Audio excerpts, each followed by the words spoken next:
Le prisonnier trempe son riz dans la soupe et mélange, puis attrape son plateau et s'avance devant le caïd de la prison. Mais contre toute attente, le chauve, loin de s'énerver, fait signe en souriant à ses hommes de se rasseoir. En voyant ça, Park Chan-go tape violemment le plateau, tout en hurlant, et supplie l'autre de le tuer, jusqu'à ce que deux sbires écartent Park Chan-go. Il continue de provoquer l'autre, même pas le cran de tuer. Il mérite pas d'être le chef de la prison. Cette humiliation met le feu à la colère du caïd, qui attrape d'un coup une baguette, prêt à régler le sort de ce Park Chan-go suicidaire. Mais Park Chan-go se libère d'un coup, et assène un coup fatal. Le caïd est renversé au sol d'un seul point, et s'écroule sur le cou inconscient en crachant du sang. Tous les prisonniers sont sous le choc de la scène. Même Park Chan-go affiche un air incrédule.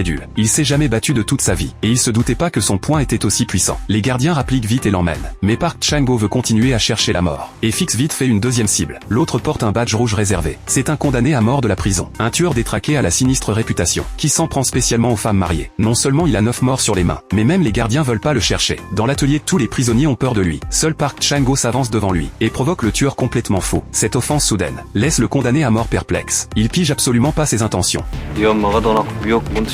Une hostilité pure lui saute au visage, et une pulsion meurtrière monte d'un coup dans son regard. Park Chan-go en remet une couche, et le condamné à mort finit par s'énerver, et sort une arme qu'il avait planquée. Mais malgré sa fureur meurtrière débordante, l'autre ose finalement pas passer à l'acte. Park Chan-go attrape carrément sa main, et colle la lame contre son propre cou. Mais en voyant le regard résolu de Park Chan-go, le condamné à mort panique bizarrement. Il sait pas ce que cache ce Park Chan-go, qui vient chercher la mort de lui-même. En voyant que l'autre se dégonfle, Park Chan-go lui colle direct une gifle. Il croyait qu'humilié en public, le condamné à mort le tuerait sans pitié. Mais le résultat le prend complètement de court. Le condamné à mort lâche d'un coup son couteau, s'effondre par terre et se met à pleurer à chaudes larmes, en appelant sans arrêt sa maman. Cette scène laisse Park Chan-go bouche bée. En fait, sa mère, c'est le point faible du condamné à mort. Park Chan-go désemparé s'accroupit, pour consoler le condamné à mort effondré en larmes. Après cette mascarade complètement absurde, Park Chan-go devient une célébrité dans toute la prison. Il a mis KO le caïd d'un seul point à main nue, et fait pleurer en public un tueur en série condamné à mort. Les deux durs de la prison sont tous les deux tombés entre ses mains, au réfectoire à l'heure du repas. Les prisonniers défilent en s'inclinant pour lui faire des courbettes. Pendant le repas, un codétenu raconte que dans la cellule d'à côté, un détenu s'est évadé la nuit dernière, et s'est fait abattre d'une balle par un gardien. Ces mots réveillent d'un coup Park Chan-go. Le plus malfaisant, c'est le directeur de la prison. Ce soir-là, l'alarme de la prison retentit brusquement. Park Chan-go sort par la gaine de ventilation, et s'expose exprès sous toutes les caméras. En voyant ça, le directeur est fou de rage.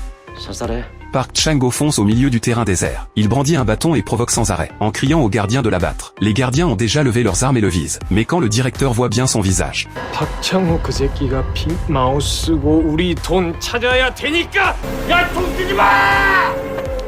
s'il cherche à mourir à tout prix, c'est seulement parce qu'il a été emprisonné à tort, brimé jour après jour par ses codétenus. Et c'est sous ses coups qu'a germé l'envie d'en finir. Mais lui qui cherchait seulement à mourir, a fini par renverser la situation et devenir le chef de la prison.